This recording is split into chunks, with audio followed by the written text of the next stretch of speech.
ಸೊಪ್ಪಿನ ಪಲ್ಯ ತಿಂದೆ. Hi friends, welcome back to our YouTube channel. ಶುಕ್ರವಾರ ಮಧ್ಯಾಹ್ನದಿಂದ ವ್ಲಾಗ್ ಮಾಡ್ತಾ ಇದ್ದೀನಿ. ಜೈ ಮಟನ್ ತಂದುಕೊಟ್ಟ. ದೇವರಾಜು ಊರಿಗೆ ಹೋಗಿದ್ರು, ಡ್ಯೂಟಿಗೆ ಹೋಗ್ಬೇಕು ಅವ್ರು. ಮಧ್ಯಾಹ್ನ ಅವ್ರು ಬರೋದ್ರಲ್ಲಿ ಅಡುಗೆ ಮಾಡಬೇಕು. ಅವ್ನು ತಂದುಕೊಟ್ಟಾಗಲೇ 11:15. ಇನ್ನು ಲೇಟ್ ಆಗಿಬಿಡುತ್ತೆ ಎಲ್ಲ ಕ್ಲೀನ್ ಮಾಡಿ ರೆಡಿ ಮಾಡೋದಕ್ಕೆ. ಕರೆಂಟ್ ಆವಾಗ ಬೇರೆ ಹೋಗಿ ಬಂದು ಮಾಡ್ತಾ ಇದೆ, ಅದಕ್ಕೆ ಪಟಾಪಟ ಅಂತ ರೆಡಿ ಮಾಡ್ಕೋತಾ ಇದ್ದೀನಿ. ಹಾಗೆ ಅಡುಗೆ ಎಲ್ಲ ಹಾಕಿ ಡ್ಯೂಟಿಗೆ ಅವ್ರು ಹೋದ್ಮೇಲೆ ನಾನು ಸ್ವಲ್ಪ ಚಿಟ್ಟೆನೆಲ್ಲ ಮನಗಿಸಿ ರೆಸ್ಟ್ ಮಾಡಿ ಸಂಜೆ ಗ್ರಾಸರೀಸ್ ಶಾಪಿಂಗ್ ಬೇರೆ ಹೋಗಬೇಕು. ಗ್ರಾಸರೀಸ್ ಎಲ್ಲ ಖಾಲಿ ಆಗಿದೆ, ತರಬೇಕು. ಅಲ್ಲಿಗೂ ಕರ್ಕೊಂಡು ಹೋಗ್ತೀನಿ. ಕಂಪ್ಲೀಟಾಗಿ ವೀಡಿಯೋಸ್ನ ನೋಡಿ. ಹಾಗೆ ಫಸ್ಟ್ ಟೈಮ್ ಯಾರಾದರೂ ನನ್ನ ಚಾನಲ್ನ ವಿಸಿಟ್ ಮಾಡ್ತಾಯಿದ್ರೆ ಸಬ್ಸ್ಕ್ರೈಬ್ ಮಾಡ್ಕೊಳ್ಳಿ, ಲೈಕ್ ಮಾಡಿ, ಸಪೋರ್ಟ್ ಮಾಡಿ. ಹಾಗೆ ಇನ್ಸ್ಟಾಗ್ರಾಮಲ್ಲಿ ಕೂಡ ಫಾಲೋ ಮಾಡಿ. ನನ್ನ ID ಡಿಸ್ಕ್ರಿಪ್ಷನಲ್ಲಿರುತ್ತೆ. ತುಂಬ ದಿನ ಆದಮೇಲೆ ವ್ಲಾಗ್ನ ಅಪ್ಲೋಡ್ ಮಾಡ್ತಿದ್ದೀನಿ. 1.5 kg ತರಿಸ್ಕೊಂಡಿದ್ದೀನಿ. ನಮ್ಮ ಮನೆಗೆ ಮಟನ್ ಬೇಕು, ಅಪರೂಪಕ್ಕೆ ತರಿಸೋದಲ್ವ, ಸ್ವಲ್ಪ ಜಾಸ್ತಿನೇ ತರಿಸ್ತೀನಿ ಮಟನ್. ಇವತ್ತು ನಮ್ಮ ಮನೇಲಿ ಒಳ್ಳೆ ಬಾಡ್ನೆಸ್ರು ಅಂತಲೇ ಹೇಳ್ಬೋದು. ಚೆನ್ನಾಗಿ ತೊಳೆದು ದೇವರಾಜು ಡ್ಯೂಟಿಗೆ ಹೋಗ್ತಾರೆ, ಅವ್ರು ಹೋಗೋದ್ರಲ್ಲಿ ಸಾಂಬಾರು ಮಾಡಿಬಿಡ್ತೀನಿ.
ನಿಮ್ಮ ಹತ್ರ ಇನ್ನೊಂದು ವಿಚಾರ, ನಾವು ಚಿಟ್ಟೆಗೀಗ 3 ವರ್ಷ ಅಲ್ವಾ, ನಾವು ಯಾವುದೇ ರೀತಿ ಬೇಬಿ ಸಿಟ್ಟಿಂಗಿಗೆ ಹಾಕಿಲ್ಲ. ಡೈರೆಕ್ಟ್ LKGಗೆ ಹಾಕುವ ಅಂದ್ಬಿಟ್ಟು.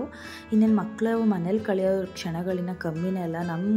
ನಮ್ಮ ಏಜಲ್ಲೆಲ್ಲ ನಾವು 1ನೇ ಕ್ಲಾಸಿಗೆ ಸ್ಕೂಲ್ಗೆ ಹೋಗ್ತಾ ಇದ್ದಿದ್ದು. ಅಲ್ಲಿವರೆಗೂ ನಮ್ಗೆ ಆಟನೇ ಮನೇಲಿ, ಆಯಿತಾ. ಸ್ವಲ್ಪ ಲೈಟಾಗಿ ಅಮ್ಮ ಹೇಳ್ಕೊಡ್ತಿದ್ರು ಬಿಟ್ಟರೆ ಚೆನ್ನಾಗಿ ಬಾಲ್ಯನೇ ಎಂಜಾಯ್ ಮಾಡಿದ್ದೀವಿ. ನಾವು ಸಿಂಚುದ್ರಲ್ಲೂ ಆ ಥರ ಮಾಡಲಿಲ್ಲ. ಅವಳಿಗೆ ಡೈರೆಕ್ಟ್ ಬೇಬಿ ಸಿಟ್ಟಿಂಗಿಗೆ ಹಾಕ್ಬಿಟ್ವಿ.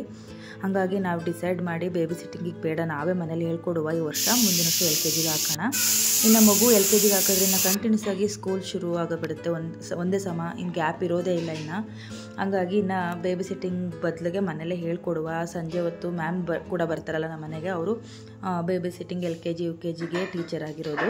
ಹಾಗಾಗಿ ಅವರು ಕೂಡ ಮನೇಲಿ ಸಂಜೆ ಹೊತ್ತು ಹೇಳ್ಕೊಡ್ತೀನಿ ಅಂದಿದ್ದಾರೆ. ನಾನು ಮನೇಲಿ ಫ್ರೀ ಇದ್ದಾಗ ಅವಳಿಗೊಂದು ಅರ್ಧ ಗಂಟೆ 1 ಗಂಟೆ ಈ ಚಾಟ್ ಎಲ್ಲ ಇಟ್ಕೊಂಡು ಅವಳಿಗೆ ಹೇಳ್ಕೊಡೋಣ ಅಂತ ತರಿಸ್ತಿದ್ದೀನಿ ನಿನ್ನೆ.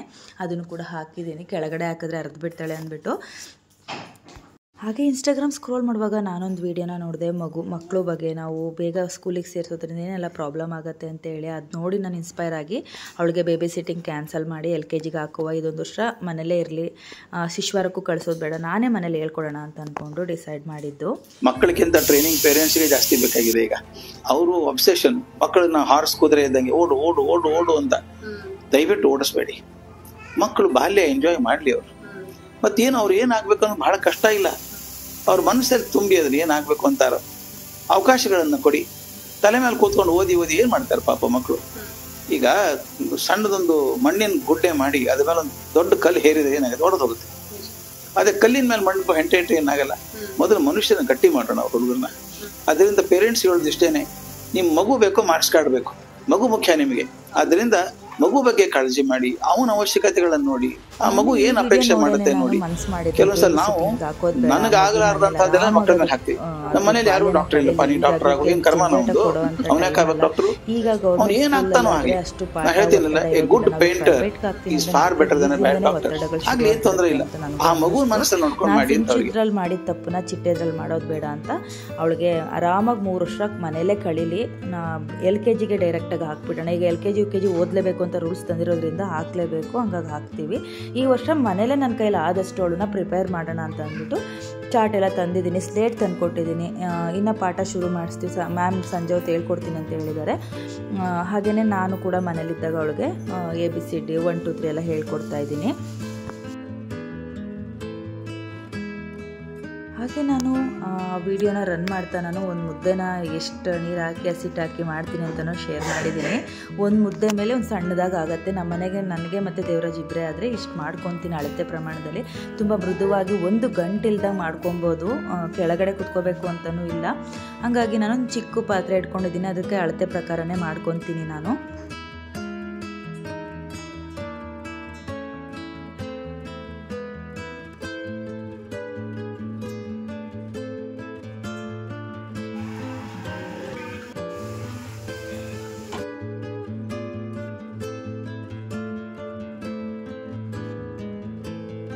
ಒಂದೇ ಉಸಿರಿಗೆ ಅಡುಗೆ ಮಾಡಿದ್ದಾಯಿತು.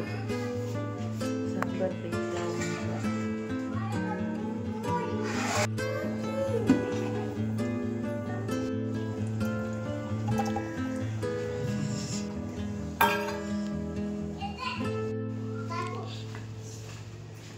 ಟೇಸ್ಟ್ ಮಾಡಿಲ್ಲ. ಅವ್ರಿಗೆ ಡ್ಯೂಟಿ ಲೇಟ್ ಆಗಿಬಿಡುತ್ತೆ ಅಂದ್ಬಿಟ್ಟು ಚೆನ್ನಾಯ್ತಾ. ಊರಲ್ಲಿ ಎಲೆಕೋಸು ಹಾಕ್ಬಿಟ್ಟು ಆಲೂಗಡ್ಡೆ ಎಲ್ಲ ಹಾಕಿ ಬಂದಿದ್ದಾರೆ. ಅದನ್ನು ವೀಡಿಯೋ ಅಟ್ಯಾಚ್ ಮಾಡ್ತೀನಿ, ಹೇಗೆಲ್ಲ ಎಲೆಕೋಸು ನಾಟಿ ಮಾಡ್ತಾರೆ ಅಂದ್ಬಿಟ್ಟು. ಹಾಗೆ ನಾನು ಕೂಡ ಅವ್ರ ಜೊತೆಗೆ ಊಟ ಹಾಕ್ಕೊಂಡು ಮಾಡಿದೆ. ಅವರು ಡ್ಯೂಟಿಗೆ ಹೋದರು. ಊಟ ಆದಮೇಲೆ ನಾನೊಂದು ಗ್ಲಾಸ್ ಬಿಸಿ ನೀರನ್ನ ಕಾಯಿಸ್ಕೊಂಡು ಕುಡಿದು ಸ್ವಲ್ಪ ರೆಸ್ಟ್ ಮಾಡ್ತೀನಿ. ಚಿಟ್ಟೆನ ಮನಗಿಸ್ಬಿಟ್ಟು ಹಾಗೆ ಚಿಟ್ಟೆನ ಮನಗಿಸಿ ನಾನೊಂದು ಸ್ವಲ್ಪ ರೆಸ್ಟ್ ಮಾಡಿ ಅಷ್ಟರಲ್ಲಿ ಅಂಕಿತನ ಸಹ ಸ್ಕೂಲಿಂದ ಕೆಲಸ ಮುಗಿಸ್ಕೊಂಡು ಬಂದು ಸ್ವಲ್ಪ ಅವರು ಕಾಫಿ ಟೀ ಎಲ್ಲ ಕುಡಿದು ಕರೆಕ್ಟಾಗಿ 5:15 ಮನೆಗೆ ಬರ್ತಾರೆ. ವಾಕ್ ಹೋಗ್ತಾ ಇದ್ವಿ.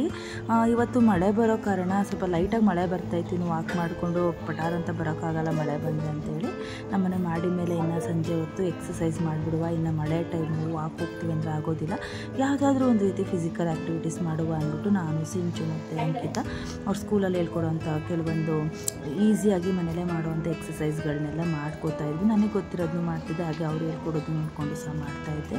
ತುಂಬ ಖುಷಿ ಅನ್ನಿಸ್ತು. ಒಂದು ಸ್ವಲ್ಪ ಮೈ ಭಾರ ಕಮ್ಮಿ ಆದಂಗೆ ಆಗುತ್ತೆ ಅಂತ ಅನ್ನಿಸ್ತು. ವಾಕ್ ಬೆಳಗ್ಗೆ ಮಾಡೋದ್ರಿಂದ ನಮಗೆ ಸಂಜೆ ಎಕ್ಸಸೈಸ್ ಮಾಡೋಕ್ಕೆ ತುಂಬ ಖುಷಿ ಕೊಡುತ್ತೆ ಮತ್ತು ಬಾಡಿಗೆ ಒಂಥರ 2-3 ಥರ ಆ್ಯಕ್ಟಿವಿಟಿ ಮಾಡ್ದಂಗೆ ಆಗುತ್ತೆ ಇಡೀ ದಿನದಲ್ಲಿ ಅಂತ ಅನ್ನಿಸ್ತು. ಇದು ಫಸ್ಟ್ ಡೇ ನನ್ನ ಎಕ್ಸಸೈಸ್ ಶುರು ಮಾಡಿರೋದು. ಇನ್ನು ಪ್ರತಿದಿನ 5:30 ಇಂದ 6:30ವರೆಗೂ ಎಕ್ಸಸೈಸ್ ಮಾಡುವ ಸಂಜೆ ಹೊತ್ತು. ಆಮೇಲೆ ಮಾಡಿ ಮೇಲೆ ವಾತಾವರಣ ತುಂಬ ಚೆನ್ನಾಗಿರುತ್ತೆ. ಹಾಗೆ ಅವ್ರು ನೋಡ್ತಾರೆ ಇವ್ರು ನೋಡ್ತಾರೆ ಅನ್ನೋ ಅಂಜಿಕೆನೂ ಇಲ್ದಂಗೆ ಫ್ರೀಯಾಗಿ ಎಕ್ಸಸೈಸ್ ಮಾಡ್ಕೋಬೋದು ನಮ್ಮ ಮನೆ ಮೇಲೆ. ಹಂಗಾಗಿ 3 ಜನ ಆರಾಮಾಗಿ ಒಂದು 3/4 ಗಂಟೆವರೆಗೂ ಮಾಡ್ಕೊಂಡ್ವಿ ಫಸ್ಟ್ ಡೇ. ತುಂಬ ಚೆನ್ನಾಗಿ ರಿಲೀಫ್ ಸಿಕ್ತು ಅಂತಲೇ ಹೇಳ್ಬೋದು.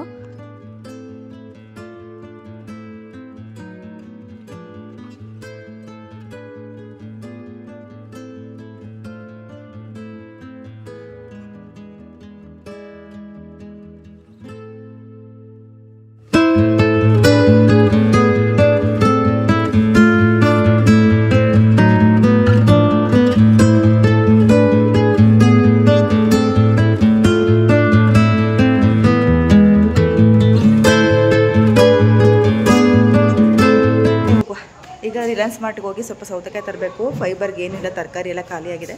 ನಾನ್ ವೆಜ್ ಬೇರೆ ಮಾಡಿದ್ದೀನಲ್ಲ, ಹಂಗಾಗಿ ಬೆಳಗ್ಗೆ ಏನಾಗಿತ್ತಂದರೆ, ಬೆಳಗ್ಗೆ ಏನು ತಿಂದೆ ಅಂದರೆ ಸ್ವಲ್ಪ ಹುರುಳಿಕಾಳು ಪಲ್ಯ ಮತ್ತು ಹುರುಳಿಕಾಳಿಗೆ ಏನದು ಬಾಳೆದಿಂಡು ಹಾಕಿ ಪಲ್ಯ ಮಾಡಿದ್ವಿ, ಅದು ತಿಂದಿದ್ದೆ. ಮಧ್ಯಾಹ್ನ ಏನು ಫೈಬರ್ ತಿಂದಿಲ್ಲ, ಹಾಗೆ ಮಟನ್ ಸಾರು ತಿಂದಿರೋದು. ಇದಕ್ಕೆ ಸಂಜೆಗೆ ಸೌತೆಕಾಯಿ ತರೋಣ, ನಾಳೆ ಸಂತೆ ಅಲ್ವಾ, ತರಕಾರಿ ಎಲ್ಲ ತಂದ್ರಾಯ್ತು ಅಂತ. ಬನ್ನಿ ರಿಲಯನ್ಸ್ ಮಾರ್ಟ್ಗೆ ಹೋಗುವ.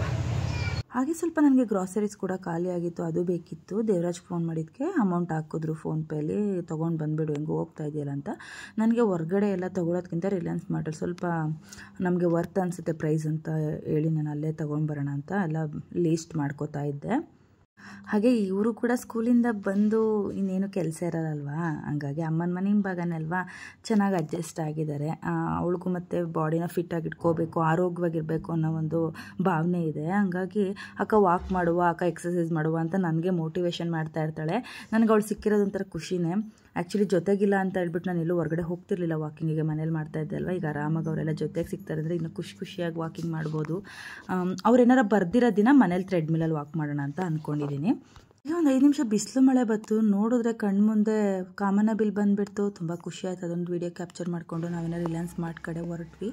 ನಾನು, ಅಂಕಿ, ಸಿಂಚು 3 ಜನ. ಹಾಗೆ ಕ್ಲಿಪ್ಗಳೆಲ್ಲ ಬೇಕಿತ್ತು ನನಗೆ, ಅದೆಲ್ಲ ತೊಗೊಂಡು ಬರುವ, ಒಂದು ರೌಂಡ್ ಸುತ್ತಾಡ್ಕೊಂಡು ಈ ಮಳೇಲಿ ಅಂದ್ಬಿಟ್ಟು ಹೊರಟ್ವಿ. ಫಸ್ಟಿಗೆ ನಾವು ಎಲ್ಲೋ ಮಾರ್ಟಿಗೆ ಬಂದ್ವಿ. ಎಲ್ಲೋ ಮಾರ್ಟಲ್ಲಿ ಎಲ್ಲ ಗ್ರಾಸರೀಸ್ ಎಲ್ಲ ಸಿಕ್ಕಾಬಿಟ್ಟೆ ಕಾಸ್ಟ್ಲಿ ಅನ್ನಿಸ್ತು, ಮತ್ತು ಅದಕ್ಕೆ ರಿಲಯನ್ಸ್ ಮಾರ್ಟಿಗೆ ರಿಟರ್ನ್ ಬಂದ್ವಿ ಅಂತಲೇ ಹೇಳ್ಬೋದು.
ಮಾಡಿಸ್ಕೋಬೇಕಂದ್ರೆ ಮನೆಗೆ ಬರ್ತಾರೆ ನೈಟ್ ಹೊತ್ತು.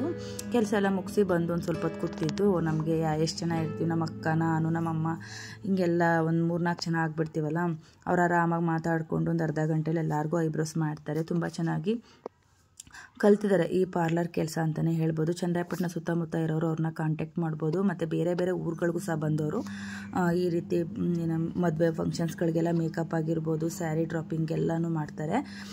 ತುಂಬ ಚೆನ್ನಾಗಿ ಎಕ್ಸ್ಪೀರಿಯೆನ್ಸ್ ಇದೆ ಅಂತಲೇ ಹೇಳ್ಬೋದು. ಲಾಸ್ಟಲ್ಲಿ ಅವ್ರ ನಂಬರ್ನೂ ಕೂಡ ಡಿಸ್ಕ್ರಿಪ್ಷನಲ್ಲಿ ಶೇರ್ ಮಾಡಿರ್ತೀನಿ, ಹಾಗೆ ಸ್ಕ್ರೀನ್ ಮೇಲೆ ಕೂಡ ಶೋ ಮಾಡ್ತೀನಿ. ಯಾರಾದರೂ ಚನ್ನರಾಯಪಟ್ಟಣ, ಹಾಸನ, ಬೇರೆ ಊರುಗಳಿಗೂ ಸಹ ಬಂದವರು ಸರ್ವಿಸ್ನ ಕೊಡ್ತಾರೆ. ಆದಷ್ಟು ಕಮ್ಮಿ ಬೆಲೆಗೂ ಸಹ ಮಾಡಿಕೊಡ್ತಾರೆ. ನೀವು ಬೇಕಿದ್ರೆ ಕಾಂಟ್ಯಾಕ್ಟ್ ಮಾಡ್ಬೋದು. ಸರಿ ಎತ್ತಿಟ್ಟು ಬಂದೆ. ಇಲ್ಲ ಅಷ್ಟೊತ್ತು ಕತ್ಗೆನೂ ಕೂಡ ಬಂದು ಫೋನ್ ಮಾಡಿದ್ರು, ಬಂದು ಐಬ್ರೋಸ್ನೂ ಮಾಡಿಸ್ಕೊಂಡೆ. ಹಾಗೆ ನಮ್ಮ ಹೆಣ್ಮಕ್ಳುಗಳು ಕೂಡ ಮಾಡಿಸ್ಕೊಂಡ್ರು ನನ್ನ ಜೊತೆಗೆ. ತುಂಬ ಖುಷಿಯಾಗಿದೆ. ಎಷ್ಟು ಚೆನ್ನಾಗಿ ಮನೇಲೇ ಮಾಡಿದ್ರು, ಯಾವುದೇ ರೀತಿ ಚೇರಿಲ್ಲ, ನೀಟಾಗಿ ಒಂದು ಅವ್ರಿಗೆ ನೀಟಾಗಿ ಐಬ್ರೋ ಮಾಡಲಿಕ್ಕೆಲ್ಲ ಒಂದು ಚೇರೆಲ್ಲ ಇರುತ್ತಲ್ಲ, ಆ ಥರದ್ದಿಲ್ಲ. ಆದ್ರೂ ಮಾಮೂಲಿ ಚೇರೆಲ್ಲ ಎಷ್ಟು ನೀಟಾಗಿ ಮಾಡಿಕೊಡ್ತಾರೆ ಗೊತ್ತಾ. ನೋಡ್ತಾ ಇದ್ರಲ್ಲ, ಚೆನ್ನಾಗಿ ಬಂದಿದೆ ಅಲ್ವಾ. ಹಾಗೆ ನಮ್ಮ ಹೆಣ್ಮಕ್ಳುಗಳು ಕೂಡ ಮಾಡಿಸ್ಕೋತಾ ಇದ್ರು. ಅಲ್ಲಿಂದ ಮನೆಗೆ ಬಂದಮೇಲೆ ನಾನು ಮಾರ್ಕೆಟ್ಗೆ ಹೋದಾಗ, ಈಗ ರಿಲಯನ್ಸ್ ಮಾಡ್ಕೋಗಿದ್ದೆ ಅಲ್ವಾ, ಅಲ್ಲಿ ನೇರಳೆ ಹಣ್ಣುಗಳು ತಂದಿದ್ದೆ. 1/4 kg 50 ರೂಪಾಯಿ, ಬರೀ ಇಷ್ಟು 50 ರೂಪಾಯಿಗೆ. ಅದ್ರಲ್ಲಿ ಸಿಂಚು ಬೇರೆ ತೊಗೊಂಡು ತಿಂದಿದ್ದಾಳೆ. ಅದರಲ್ಲಿ ಮಿಕ್ಕಿರೋದು ಇಷ್ಟು ಇಟ್ಟಿದ್ಲು, ತೊಳೆದ್ಬಿಟ್ಟು ಉಪ್ಪು ನೀರಲ್ಲಿ. ಮಕ್ಕಳು ನಾನು ಎಲ್ಲ ತಿಂದು ಇನ್ನು ಮನೆಗೆ ಕೊಡೋದು ಅಷ್ಟೇನೆ.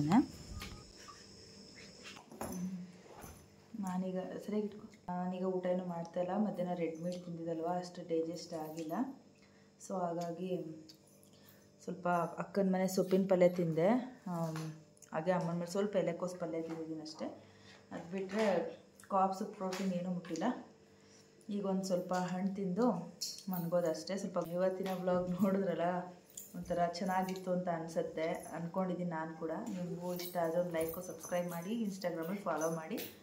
ನಾಳೆ ಇನ್ನೊಂದು ಹೊಸ ವಿಡಿಯೋದೊಂದಿಗೆ ಸಿಗೋಣ. ನನ್ನ ಇವತ್ತಿನ ಲೈಫ್ ಸ್ಟೈಲ್ ವಿಡಿಯೋನ ಇಲ್ಲಿಗೆ ಎಂಡ್ ಮಾಡ್ತಾ ಇದ್ದೀನಿ. ಬಾಯ್ ಬಾಯ್.